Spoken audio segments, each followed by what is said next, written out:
WWE,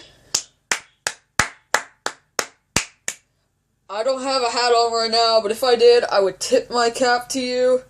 You guys put on an amazing show last night. Seth Rollins cashing his Money in the Bank to win the WWE World Heavyweight Championship sealed the deal. That was an amazing pay-per-view overall, besides what happened with Seth Rollins. And Seth Rollins cashing in just made that pay-per-view 10 times better. What is going on, guys? My name is Phil. This is Sal. Yeah. And this is our WrestleMania review and reactions. I just have to say, well, I want to hear you, Sal. What did you think of the main event to that pay-per-view? That was a pretty decent main event. Like, the whole pay-per-view, like, I was proven wrong. Like, I honestly thought this WrestleMania wasn't going to live, like, up to last year's WrestleMania, because, like, last year's WrestleMania was pretty fucking good, because, like, it had, like, Ultimate Warrior getting ducked at, Jason St. Roberts, Scott Hall, and then also Daniel Bryan winning the title, having his moment, then they also had this freak ending. Like, it was crazy. But tonight, I have to say, I think tonight topped that event. Or it was on the same level. Like, well, in my last review, you guys can go check it out, our WrestleMania preview and predictions. I said WWE could either nail this thing and hit it out of the park, or they could be that stupid and do everything wrong. And they did not disappoint last night, because we're filming this on a Monday, and Raw is today. Yeah, WrestleMania was yesterday. So, in case you guys haven't watched it, I'm going to explain to you exactly what happened in that main event. Get the WWE Network for only $9.99. Yeah, get the network, $9.99, and watch it. Okay? Here's what you gotta do. You're gonna go on to WWE.com, click the buy button. You have to click the buy button as hard as you can. You have to click that buy button. Click it enough times to where let's just say your computer freezes. You have to buy that network for the sole purpose of getting that one match. If you see that one match, that's it. All the other matches on that whole WrestleMania was great, but this one wasn't the best match, but it was the best moment, I would say. And that's coming from somebody who just saw the NWO and D-Generation X fight in the same ring at the same time. We'll get to that in a little while, but still, this is what happened. Roman Reigns got the crap kicked out of him by Brock Lesnar the whole time, but then, like, I was getting really mad here. I don't know about you, Sal, but remember that one part where Roman Reigns pushed Brock Lesnar into the what was it called? The steel post outside the ring? Yeah. And, like, he had the blade in his hand, like they were going to do a juicing thing, but Roman Reigns pushed him right against the blade, and he had this huge hole in his forehead. Yeah, they fucked up on that thing. I got scared, like, oh, shit. Yeah, but I knew that happened, but I wasn't scared about that. But when Roman Reigns started hitting the Superman punches, I was thinking, is this really how they're going to end WrestleMania? Brock Lesnar's going to lose his title because of just one stupid hit to the head by, like, the steel post? That's what's going to lose the title. But really, like, he keeps doing all the punches, and then spears Brock Lesnar. Now Reigns is, like, on the ground, passed out. Lesnar is bleeding out. He's passed out. Reigns is, like, crawling towards Lesnar, and all of a sudden Rollins' music hits. The crowd goes nuts. Rollins runs down to the ring. At this point, I'm like, probably at this point, I'm like out of my seat, just like screaming at the top. I'm like, yes. That's what I was doing. But he runs down to the ring, he cashes it in while the match is still going on, and they say that it's now a triple threat match. Now, this is where it got interesting. He kicks Reigns out of the ring, Rollins, and then Lesnar's just getting back on his feet. Rollins curb stomps him twice. Then Reigns gets back in, but when Rollins tries going for the pin, and him and Reigns are fighting for a while. Lesnar gets back up. Lesnar picks up Rollins to the F5, and when Rollins is on his shoulders, Reigns comes and spears Lesnar. So Lesnar's out, and Rollins, like, jumped off of Lesnar when he got speared. So Reigns just speared Lesnar, right? Lesnar's on the ground, and Reigns is, like, so tired, he just speared him, so he's getting back up, and right when he's getting back up, Rollins bounces against the rope and curb stomps Roman Reigns. 1, 2, 3. Your new champion is Seth Rollins. The whole place erupted. Fireworks are going off. And I don't know if you guys heard this, but if you have the network, you could go back and watch. When he's pinning Reigns for the 3 count, he whispers in his ear, like, thank you so much. Because Reigns was supposed to get that chance, but he gave it to Rollins. Sal, did you hear that? Hear what? Like, when Seth Rollins was pinning Roman Reigns, he whispers in his ear, thank you so much. But that was great. It was the match between Lesnar and Reigns. I think that's the same thing that happened with Bray Wyatt. I think that's the same thing that happened with Bray Wyatt and Undertaker. Like, when he went for the second, like, or third, I'm not sure how many times he did the Sister Abigail, but I think, like, the second or third time he did it. The second time he did it, I think he's, like, when he whispered in Undertaker's ear, I think he said thank you. Yeah, why would he say thank you? Like, he did. I don't think he was saying that. He was probably, like, saying, like, kick out or something like that. Because, why would he say thank you? He probably said kick out or thank you. Well, maybe thank you because it's for, like, the great match. Yeah, like, just for the fact that he's wrestling. Wrestling under... like... Yeah, I guess now we should just move on to that match, like... So, is it just me, or does Undertaker seem to oversell a lot of things? Like, I understand he's trying to tell a story about how he's hurt, and he's trying to make Bray Wyatt look strong, but it's like, he didn't even get hit that much, and he was, like, so wobbly, like... I know that he wasn't really like that, and he wasn't really that tired, and I understand he was trying to tell a story, and believe me, he did tell an amazing story in that match. That was a phenomenal match, like, it wasn't, like, the best for wrestling skills, just 2 guys going at it, it was the best. Yeah. It was pure, it was a fight, like, kind of like Reigns and Lesnar, that's how that was good, it was a fight. But ironically, they're the last 2 matches on the card. The thing is, the way Reigns sold it to where he could barely get up, that was believable because Lesnar was literally killing him, and Lesnar selling to where he can't even get up, that was believable too because he just got hit in the head with a pole and he's bleeding out, probably losing consciousness. But Lesnar and Wyatt, like, I understand Wyatt's a huge guy, like, running into you, but he oversold it a lot. I mean, he might have just oversold it a little bit, but it was nothing to where it was way too drastic to where you couldn't even watch the match because of how horribly he's selling everything. But Undertaker did pretty good, and it was just, I just want to say right now, Bray Wyatt's entrance, that was amazing. Yeah. He comes, in case you guys didn't see, he comes out with these, like, scarecrow zombie guys following him in the back, and they're like lined up, and he looks at them, and then they start following him, and then he like touches one, and then they start following him. I mean, yeah, that was really cool. They built their entrances to look like they built their entrances for a daytime scenario because it was. I know that they wanted to have that match at night, but it was just starting, like, the sun was just starting to go down, so the sky was still blue, but if you looked really far in the distance, you could see it was turning orange, the sky. It wasn't as bright as in the beginning of the show, but they did very good for 2 dark and evil guys. They did very good in a daylight scenario. Like, to be honest, I can't wait till, like, the next, like, WWE game comes out, like, 2K16. I can't wait to see, like, that game, like, see, like, that WrestleMania, like, see, like, this year's WrestleMania in that game. Oh, yeah, WrestleMania is going to be amazing in the 2K16, but...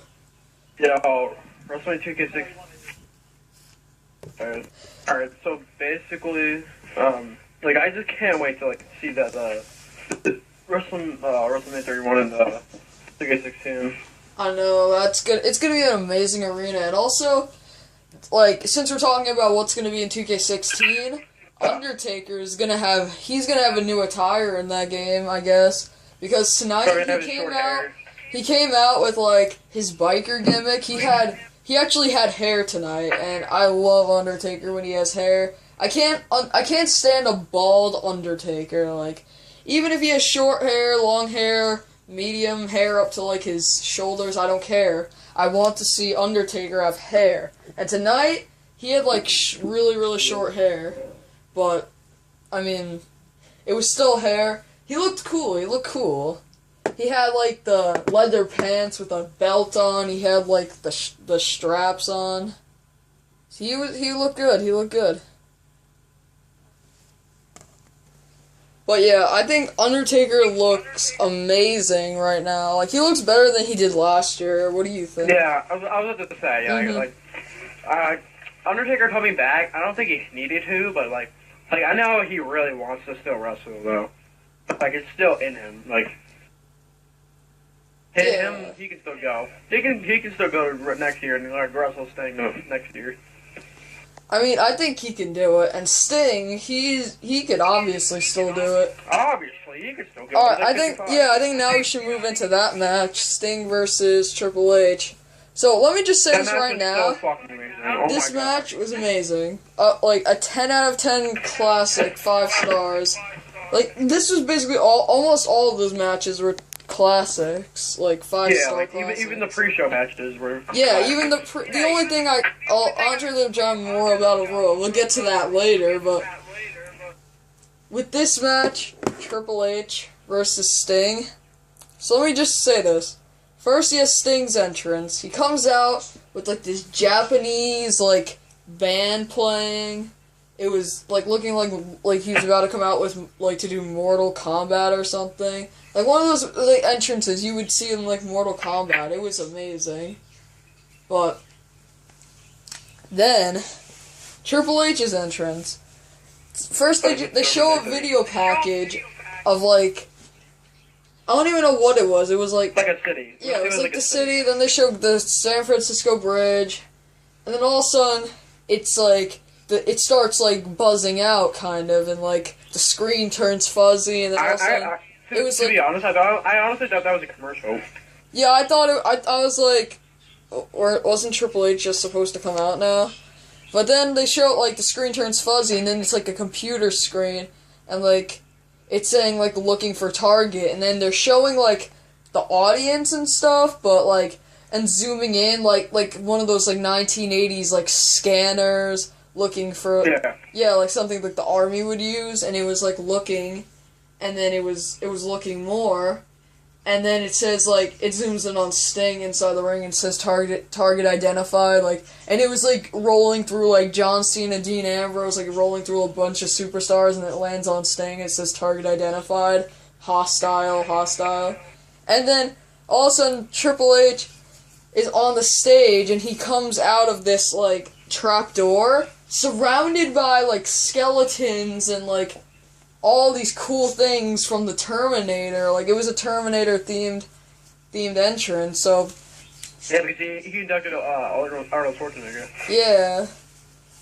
But all those, like, robot things get raised, and he has, like, this... You remember what he has, like, last year? He had this, like, golden, like, skull thing? It was basically that, but it was silver this time for, like, the Terminator theme.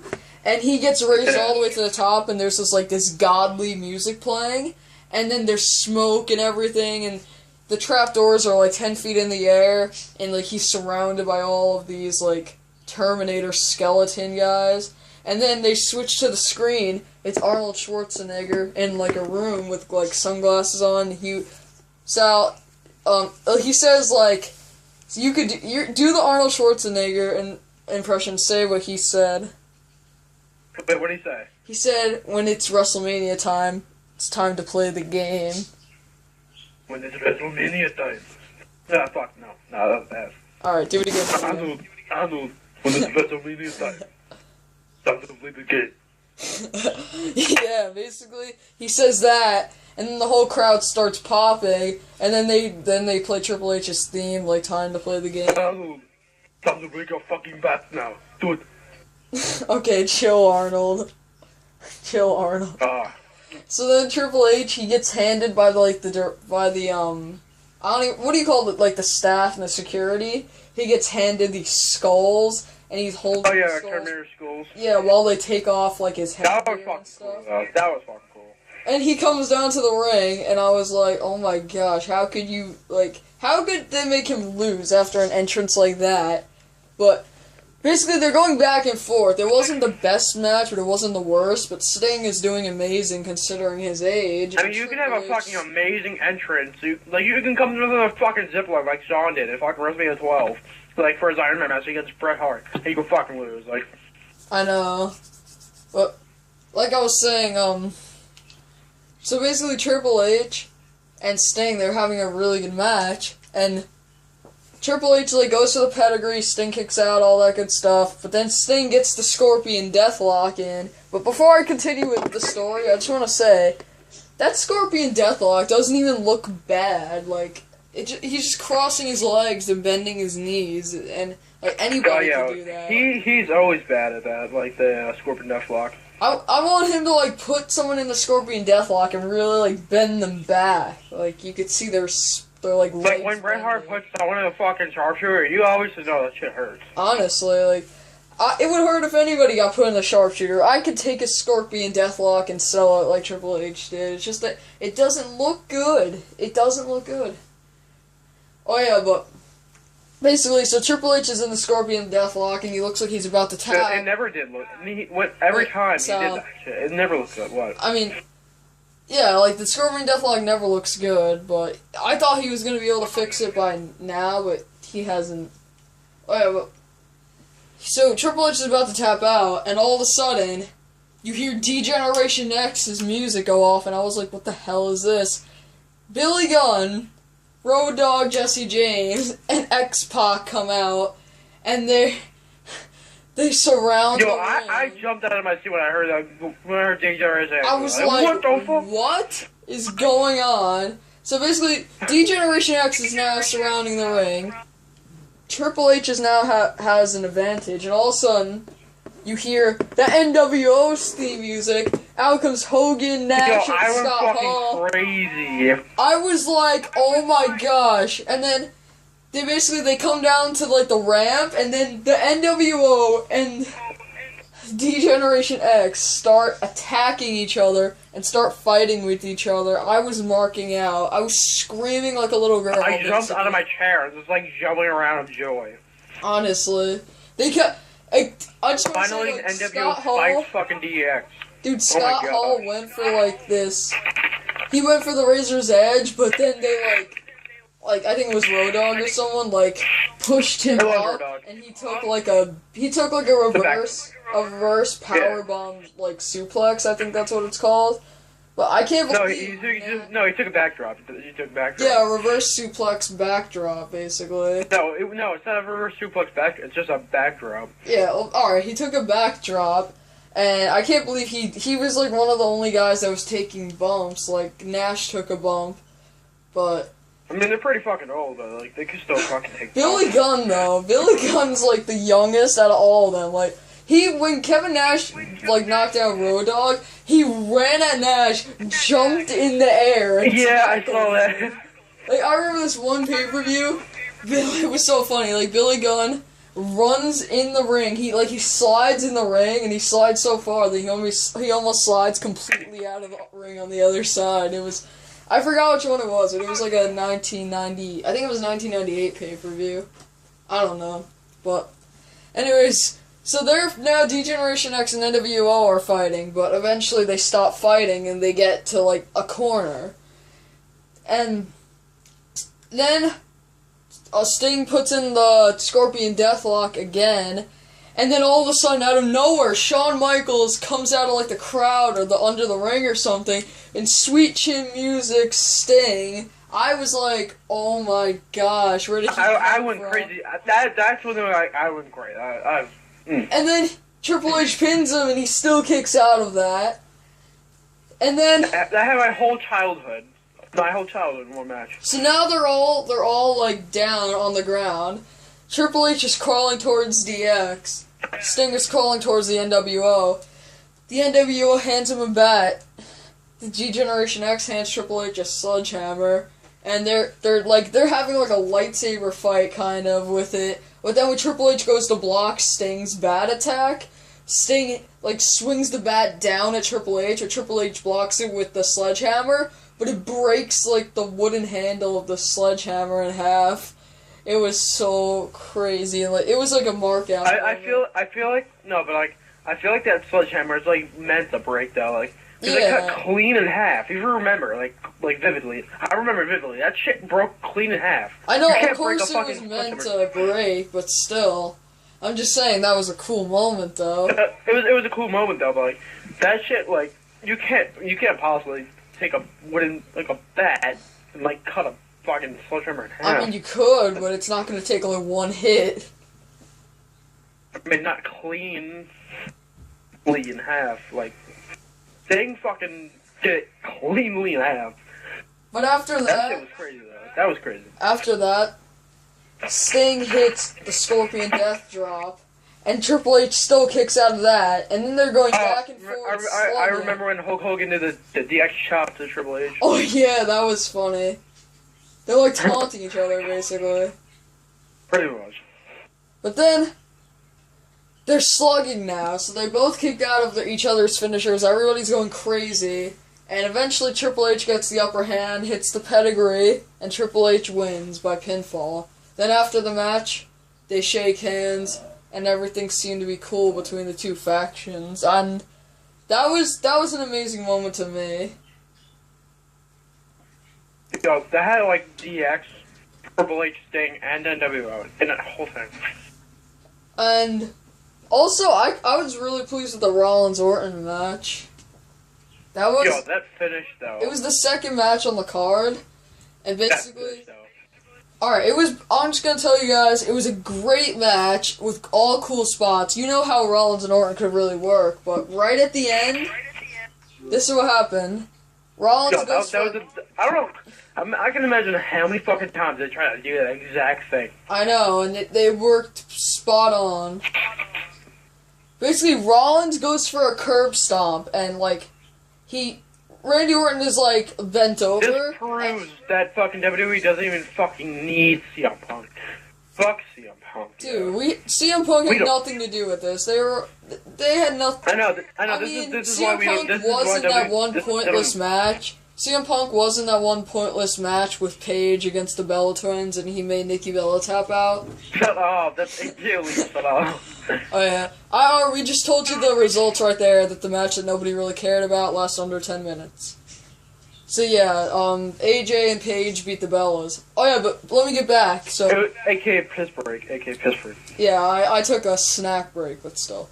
So let me get back to I'm gonna get back to the match now. The ending of the Rollins-Orton match. So they went back and forth, but now Rollins goes to the curb stomp, and Orton's bent over. Rollins, like, goes to step on Orton and push his head down, but Orton's, like, when Rollins jumps on Orton's back, and, like, the back of his head, Orton doesn't go down. Orton pops, like, stands up, and Rollins gets launched, like, at least 10 feet into the air, and comes down, and Orton nails an RKO, and that's how it ended. Orton winning 1, 2, 3 like that. It was probably one of the best RKOs I've seen ever, besides, like, that one with Evan Bourne on that one Raw in the Gauntlet match. Oh my god! Yeah. That was amazing. It was an amazing RKO. Like, I was so happy when he did that. Like, even though I wanted Rollins to win, it was okay. It was good to see Orton win. Like, I was happy. I told you in the last video. I told you in our WrestleMania predictions and like preview and predictions.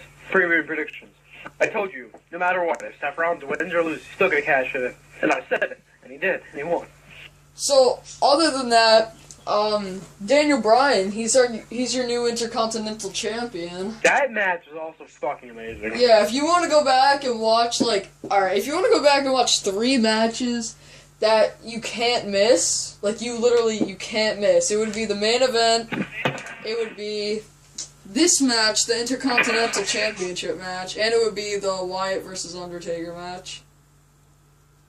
I mean, I say that the Intercontinental Championship match is on a higher rank than the Triple H and Sting match, because, to be honest, the Triple H and Sting match did have a lot of loopholes, like apparently it was a no disqualification, and like when they get to the ropes, yeah, like they just automatically they change it to no disqualification. But then it's weird because when Triple H got to the ropes on the Scorpion the reason why they put a no disqualification is they did all the spots in that match. I know, but like they never booked it as an ODQ match. They just booked it as a regular one-on-one. No, it was probably a last second thing. Like, yeah, but still, like I'm just saying they shouldn't have like changed plans that quickly. But but this is the loophole though. Like it was apparently no disqualifications, which means you can't get disqualified for like not letting go on a rope break. Sting let Triple H go when he got to the rope, so. That's the only reason why I put that match one below. But if this was like a top 4 list, that match would be the rope breaks were probably on, but DQ was probably on. Oh yeah, but back to the topic though. The Intercontinental Championship ladder match. Well, first they played a video package for it, which made the title look amazing, telling you like all these Hall of Famers that had it and like how many times it's been defended. At like a pay-per-view, not a pay-per-view, at WrestleMania in particular, but this match had so many spots, like the people you wouldn't believe, like R-Truth and Stardust and like Wade Barrett, they all had amazing spots. Everybody in that match had an amazing spot. Probably one of the best though was Dean Ambrose taking like a power bomb through the ladder onto the floor. I honestly don't remember. I don't know if it was Wade Barrett or no, it was Wade Barrett. Yeah. Right. But basically Wade Barrett did like a power bomb to Dean Ambrose and threw him outside the ring. But like there was a ladder set up, so he fell through the ladder and like broke it in half. And I think he either got a concussion or he just really badly hurt or cut like the back of his head because. The referees had to get, like, towels out there, and, like, he was out the rest of the match, like, he couldn't compete. But, basically, at the end of it, Daniel Bryan's at the top of the ladder, and Ziggler jumps in the ring and runs up the ladder in, like, 1 second, and they're trading punches, and then they start headbutting each other, and pretty soon, they're just, like, instead of, like... Bryan does a headbutt and Ziggler does a headbutt. They're just both pushing their heads against each other out at the same time, like smash, smash, smash. Like they keep headbutting, and then eventually they both get tired, and Ziggler just falls off and lands like a nasty bump. But Daniel Bryan grabs the belt, and Daniel Bryan's your new champion. But basically, what happened after that was like this was after a few matches. They're backstage. I love this. Daniel Bryan finally getting the respect that he deserves. He's backstage being interviewed by Renee Young. And basically, I think it was Renee Young, but he's talking about how he just won the title. Roddy Piper comes and says, "Oh my gosh, you did amazing," and he kisses of Daniel Bryan on the head. Then Ricky the Dragon Steamboat comes and he's like, "Oh yeah, that was a great match. That was almost as good as mine with Macho Man." And then, who else? Oh yeah, and then Pat Patterson comes, and he's like, I remember when I first won my Intercontinental Championship. That was a great match. Congratulations, Daniel. And then Ric Flair comes, and he goes, "Woo!" And then, then, I forgot, they had, like, a bunch of other legends, but then last... Ron Simmons, Bret Hart. Yeah, that's what I was gonna say, but then last, Bret Hart comes out, and Bret Hart, like, the whole crowd pops, because it's, like, the guy back then, and then the guy now. Bret Hart was like, "Congratulations, Daniel, you deserve that," or he said something across those lines, and then, basically...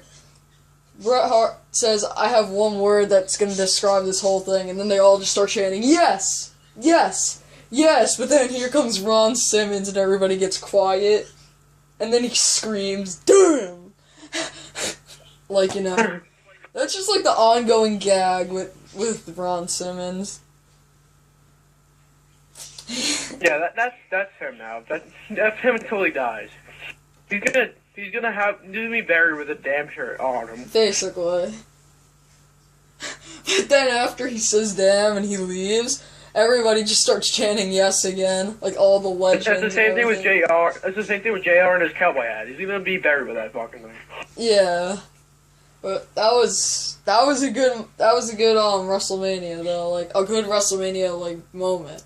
Now, oh yeah, here's another thing. So after a few matches, after Sting loses to Triple H, Stephanie and Triple H come out and they're like, you know what?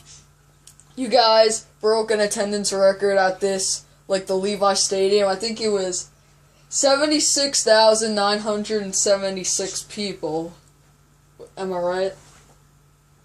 I don't remember. I'll look it up right now. But yeah, well, Sal's looking that up. I'm gonna tell you what happened. Basically, oh, sorry, puberty. Oh my god. Going through puberty again. So basically what happens is Triple H starts getting on the mic and cutting a heelish promo saying about how he owns every single one of you and that him and his wife are like the rulers. And all of a sudden The Rock comes out and the whole place explodes. And I heard like an hour before on Twitter that The Rock was going to be showing up, but I didn't think that it was going to be in here. I thought it would have been at the main event and he would have helped Roman win. But basically, The Rock comes out, the whole crowd is chanting, Rocky, Rock, like, the place exploded. Like, they said, luckily there's no roof on this arena because it would have came down already. So basically The Rock says, like, how you don't own these people and you don't own the people's champ and stuff. And he starts going on saying how Triple H and him had an amazing rivalry and how he wants them to have one more match. And Triple H says, yeah, I remember kicking your ass for the whole rivalry. I have nothing to prove to you. And then Stephanie McMahon, oh yeah, before that, Triple H, like, walks away from The Rock, and Rock says, like, a bunch of jokes about how he's, like, dressed like Terminator and stuff. And he starts making a bunch of jokes. I think he said, I'm not sure, but I think he might have said something about The Chaperone, like, the movie that he made in 2010. And then Stephanie McMahon starts, like, saying, who do you think you are coming into my ring? She slaps The Rock and says, get the hell out of my ring. So he gets out of his ring, and then he's walking around the ring, and all of a sudden, he's walking past someone, and then he stops, and he walks back, and he looks at her. It's Ronda Rousey from UFC. The best, like, women's fighter in the world. She was rumored to be coming to WWE soon. He looks at her, the whole crowd is chanting for Ronda Rousey. She jumps over the barrier, and they get in the ring together. And Stephanie McMahon says about how they're friends and stuff, but Ronda doesn't say anything. And Stephanie McMahon's like, you know what? You're an amazing fighter in the octagon. I wouldn't think about ever fighting you. That would be foolish of me. But then she's like, then she gets mean, and then she's like, this is my ring though. This is the squared circle. You get the hell out of my ring now. And then Ronda's like, why don't you make me? And then, like, they had this whole, like, confrontation, and, like, Ronda was looking at Stephanie in this weird way. So then The Rock, this is funny, The Rock says, you know what that look means, right? And he was, like, pointing at Ronda. He's like, that look means I'm gonna put my hand down your throat, rip out your intestines, to play jump rope with your fallopian tubes. I'm surprised you remember all of this. I remember that specifically. He was like, whoa, whoa, whoa, whoa, whoa. That look means I'm gonna put my hand down your throat, rip out your intestines, and play jump rope with your fallopian tubes. So basically, yeah, The Rock is the best. They get in a fight. Triple H says, like, time for talking is done, Rock, and The Rock's like, good, because I have nothing more to say. And then he punches Triple H, and Triple H is selling the hell out of those punches. And then Ronda Rousey, like, hip tosses Triple H, and he goes rolling out of the ring. And then Stephanie McMahon goes to slap Ronda, and she, like, grabs her arm, and, like, puts her in, like, this arm bar and stuff, and the announcers were really selling it, like, oh no, she's gonna break her arm, but then she just, like, throws Stephanie McMahon out. I got the attendance record for this year's WrestleMania. Oh yeah, what was it? 76,976. I got it right. Alright. Oh yeah, so basically that's it. So then like Ronda Rousey just lets Stephanie McMahon get out of the ring, and that's how the segment ended. But I guess that means that we're gonna have a mixed tag match at WrestleMania 32 in Dallas, Texas. I don't know. But Yo, that would give them crazy press if That they actually would. do that shit. but Ronda let's see what else Rousey, the women's UFC champion. oh yeah, we didn't do Cena versus Rusev. UFC women's champion. Like, she's like the best women's fighter in the world. Oh yeah, definitely. Well, now like in modern I even watch UFC. I just watched her last fight. She beat that bitch in like 14 Oh yeah, seconds. I watched one of her fights.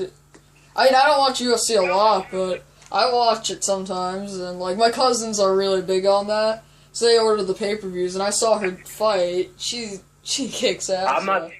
I'm not really big on it, but my uncle and brother is. They're pretty big on it. So I just like watch like there's a Ronda Rousey fight. I was like, oh shit, this bitch is pretty badass. I hear a lot about her. So then like this bitch like beats this other bitch in like fucking 14 seconds. Like, what? Oh yeah, It's like the fucking main event. So let's move on to the Rusev versus Cena match. So now Rusev comes out like first they have all these army soldiers. That entrance was fucking amazing. They have like all these I Russian gonna be soldiers too, coming out. In a fucking tank. Oh yeah, no, I'm talking about before that. They had all the Russian soldiers coming out with like the flag, playing the Russian anthem with Lana. Oh yeah, like Lana with the U.S. title. Yeah. And then Rusev comes out on an army tank holding the Russian flag. It was sick. Yo, what if John Cena brought back the Spitter U.S. title? I think if he does that, I would actually love that. Oh yeah, but basically you have our results right there. Basically, that'd be fucking cool. Just go back there's for, like, my there's days. like a vignette about the U.S. and John Cena had no special entrance. It's just that there was like a United States vignette before his entrance. And yeah, basically John Cena wins by pinfall. This was actually the worst singles match on the card.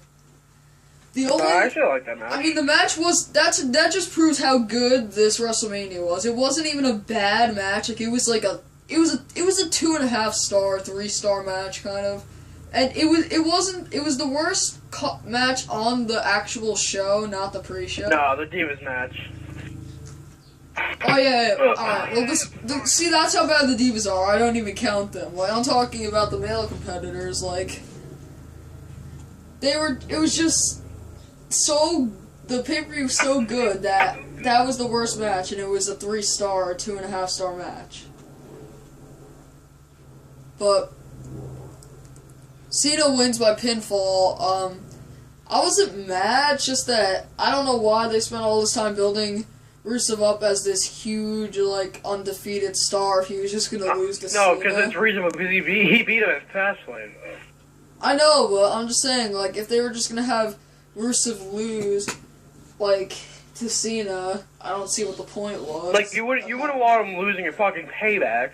I mean, oh yeah, I'm not saying that. I'm saying they could have built him up for, like, years. Like, he could have lost at WrestleMania 32 to, like, the next top guy, or he could have lost at WrestleMania 33. Like, they could have built him for years going undefeated, because that's just how dominant he is.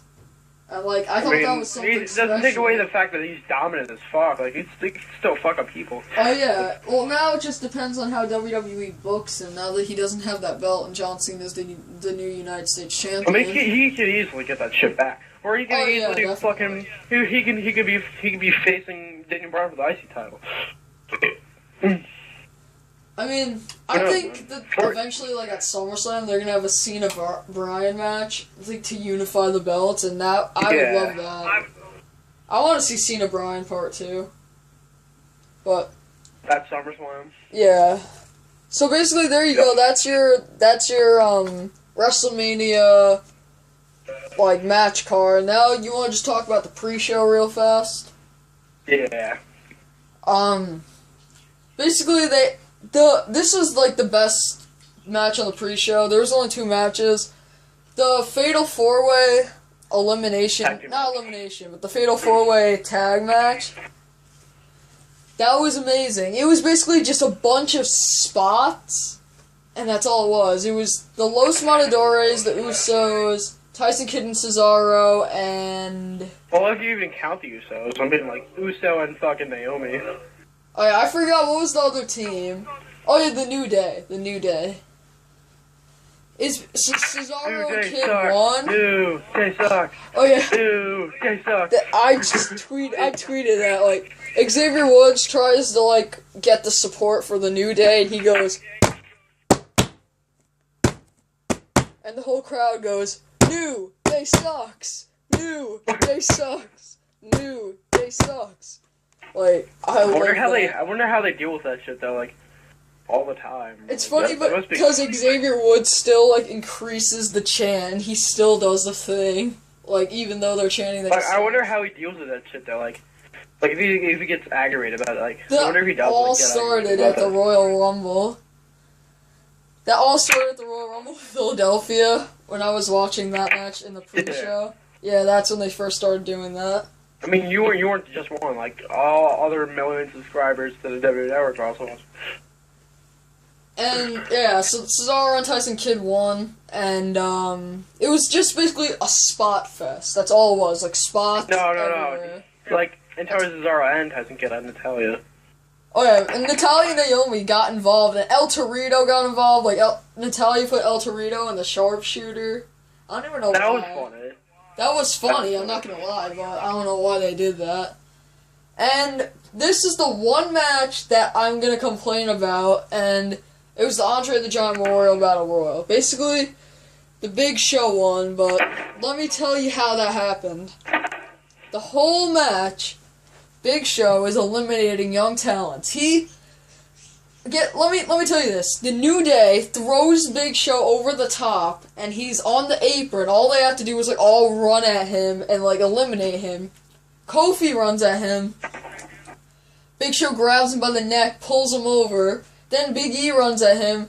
Big Show pulls down the rope. Big E gets eliminated. Xavier Woods goes to, like, the top rope, and Big Show pushes him out of the ring. And then Kofi Kingston's still left, and Kofi tries, like, doing, like, a head scissor and, like, getting back in the ring, but Big Show throws him over, and basically just throws him back, like, outside the ring.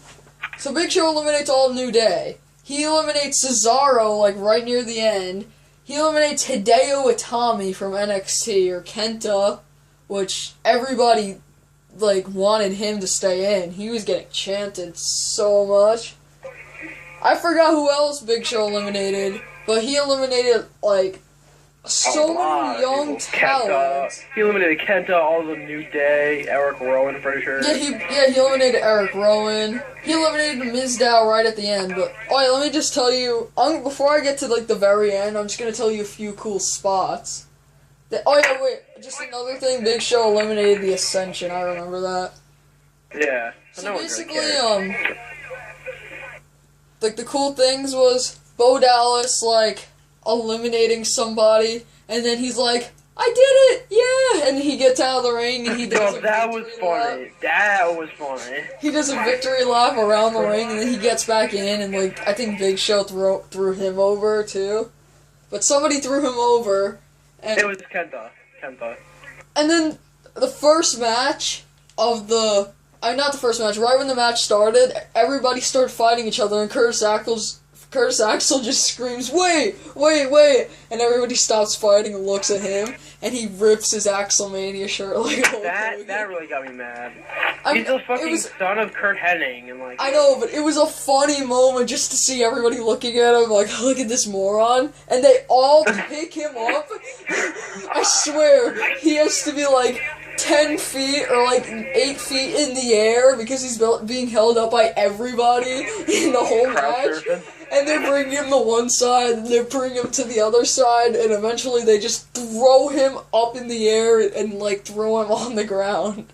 It was freaking hilarious, but I want to see him get treated with more respect, but it was still hilarious. And then, I mean, there's not really that many more cool spots, except for the last one. Oh. The last spot, it was Miz and Mizdow, and then the Big Show's in the ring, and Miz wants to team up with Mizdow and, like, throw Big Show over so they can win, but Mizdow knows that he's going to have to let the Miz win. So then Mizdow starts arguing with the Miz, and the Miz gets eliminated by Mizdow, and everybody was cheering for him. And now this is the part where I thought that Mizdow was gonna win. The Mizdow and Big Show are going back and forth, like they're fighting each other in the ring. And basically, I thought Mizdow was gonna win, but like they're going back and forth in the ring, and Mizdow almost eliminates Big Show, but Big Show just eventually just eliminated him, and I was really mad about that because now, like, finally Damien Sandow's coming back from that horrible burial after he lost to John Cena. And I thought if he wins this, he's actually going to be like, wow, I beat the Big Show, and, like, he's going to have importance again, but that didn't happen. So, Big Show won, and I was complaining about that, because I'm just glad, alright, Big Show won his first Battle Royal ever, but I'm just mad, like, come on, Mizdow needed that, and, like, the fans loved him, and this is gonna do nothing for Big Show. It's gonna do nothing for, like, the younger talents. What would it do for Big Show, and a talent that's on his way out, and, like, probably within the next 2 years? If you want more of our opinions on Big Show and Kane, you could check out our Vince McMahon's Out of Touch podcast that we did on this channel. Like, it's like 2 or 3 videos before this. But overall, Sal, what was your opinion on WrestleMania? We have to end it now. I had high hopes for it, but like I didn't feel like it was gonna like live up to like WrestleMania 30 good, but it like surpassed that. I mean, I had low expectations, and it exceeded my expectations. This whole WrestleMania was fucking amazing. This whole WrestleMania was fucking amazing. But a few flaws here and there, like only like 2 flaws. Like Damien Sandow's not winning, and Sting not winning. That's the only 2 things that bother me. And this is how we end every pay-per-view result. On a scale of 1 to 10, I give it a 9. What about you? About 9, 10. The only thing that's keeping me 1 away from that 10 is if the Cena-Rusev match was a little bit better, and if Big Show didn't win the Andre the Giant Memorial Battle Royal, that's it. It would have been a 10. About 9, 10. I'm gonna go with 9. I have a solid 9. I'm gonna go 10. Alright, you're going with 10. I'm gonna say 9. So overall, I think you guys could tell this was a damn good pay-per-view. And if you don't have the network, I recommend getting it because you can see this pay-per-view along with every other pay-per-view there ever was, and even originals. Like, I bet you guys don't want to hear all that. Like, you already hear it enough on Raw. Okay, so thank you for watching, guys. I hope you enjoyed. If you enjoyed our content, please hit that like button. And if you haven't subscribed, I don't know what you're waiting for. We're the best wrestling knowledge. We had the best yeah, Sal, what do you think? We had the best wrestling knowledge. Do you think that? Yep. Yeah, I think we have the best wrestling knowledge here on YouTube.com. Thank you so much. Leave a comment, tell us what you thought about the pay-per-view, and stay tuned for Raw. We are doing a Raw review. It'll be uploaded about tomorrow-ish, around this time. So, yeah, like Eastern time, like 7 o'clock, 8 o'clock, our Raw review will be up. Peace.